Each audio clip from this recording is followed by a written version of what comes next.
Well, next month marks 2 years since one of New York's very own made history in the highest office in the land. Karine Jean-Pierre is the first Black woman and first open LGBTQ person to hold the office of White House Press Secretary. Thank you for staying with us. I'm Arrianee, LeBeau. And I'm Kendis, Gibson. A monumental tenure, and it's been an even greater journey for this Martinique native who immigrated to Queens Village as a child. Karine joins us now here in studio. So good to see you. Oh, hi, Kendis. Nice to see you. A lot to get to. But let's start with your journey. Okay. You know, for one matter. You moved here as a 5-year-old. Yeah. I moved here as a 12-year-old. Yeah, Say right now, what would you tell a young immigrant boy or girl what they can expect? Because things are a little different than when we moved over here. I mean, look, things are definitely different than when we immigrated during our time. And look, things are hard. It is incredibly hard. It is always going to be a journey. And there's going to be some times when it feels like you're going up a hill and a boulder's coming down at you. And here's what I say. You know, you were talking about my tenure. I'm going to have about 2 years in this seat and at the podium. And I hope that what people see in me, right, what they see, what I've been able to accomplish, gives them the hope that they can accomplish whatever it is that they are passionate about, whatever it is that they want to do. And another part of that, too, is every generation looks out for the generation after them, right? And my hope is that my progress creates progress for the people who want to come after me. And so that is what I hope. And yes, the journey is going to be hard. It's going to be tough. But I hope I'm an inspiration for them to know that, yeah, you know what? She had ups and downs, but she made it. She kept steady. She followed her passion. She was true to herself. So be true to yourself and be honest with yourself and just never, ever, ever give up. And that's what I hope that my journey will do for someone else. You've been very open about your family and how it has contributed to the person you are today. Your mother, a caregiver, your dad drove taxis, but was an engineer by trade. What would you say to someone who feels that they don't have the pedigree to achieve the success they've seen in you?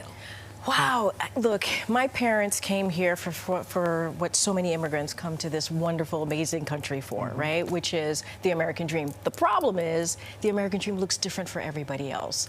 And sometimes you're not going to reach the dream that you think the American dream might be defined as. And what I mean by that is my parents still live paycheck to paycheck. They really do. It is still very difficult for them. And so they're not millionaires. They're not living in a lavish home in the dream that you would think that they would have wanted for themselves. But they feel that they've reached the American dream because their daughter made history and is the White House Press Secretary. And for them, that is what they dreamed of for their children, to do the best that they can and to succeed.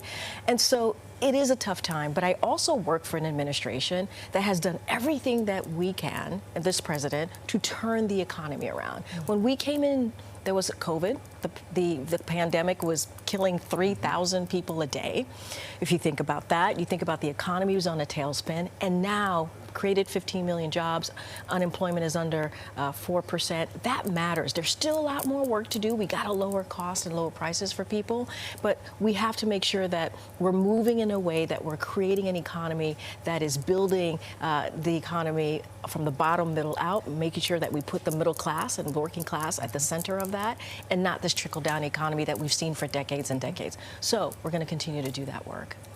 Yeah, you know, let's talk about some of the other issues. Because, you know, Florida is about to implement a really restrictive abortion law. You have that law from Arizona that's been in the books since the 1800s. All of these passing in the last 4 years. Would you say that women are better off now than they were 4 years ago? We're in a different place. So the president is actually in Tampa, Florida today. He gave remarks about where we are, reproductive rights, and how much it is in danger, and how women are being turned away for care.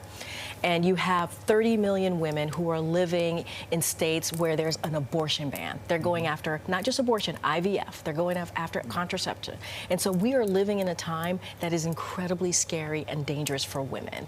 And so 2 years ago, you had a Supreme Court Judges were appointed by the former president that overturned Roe v. Wade. And what that did is it took away a right, a constitutional right that women had for almost 50 years. My daughter, I have a 9-year-old, she has less rights now than I did, than we did growing up. So our freedoms are at stake. Our democracy is at stake. And so it is a dangerous time. When you think about 21 bills, anti-abortion bills, just across the country. It is a difficult time, and I didn't mean to rush you. But we also want to get to another pressing issue. Just blocks from here, you have the protests that are taking place at Columbia University, you have the protests taking place at NYU, Yale University as well.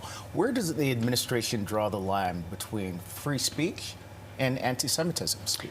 So we've been always very clear. The president put out a message for Passover, and in that message, he called out anti-Semitism, and he said that all of us as Americans, we have to speak out and take action and call out hate, call out hateful rhetoric and violent rhetoric. Now, every American has the right to peacefully protest. It is their right to peacefully protest, but we cannot accept violent rhetoric. And since October 7th, we have seen an increase of anti-Semitism. That's a fact. Increase in this country of anti-Semitism. That's why he put forth a program to deal with that on campuses as well. And also he's talked about Islamophobia. And so we have to call out hate.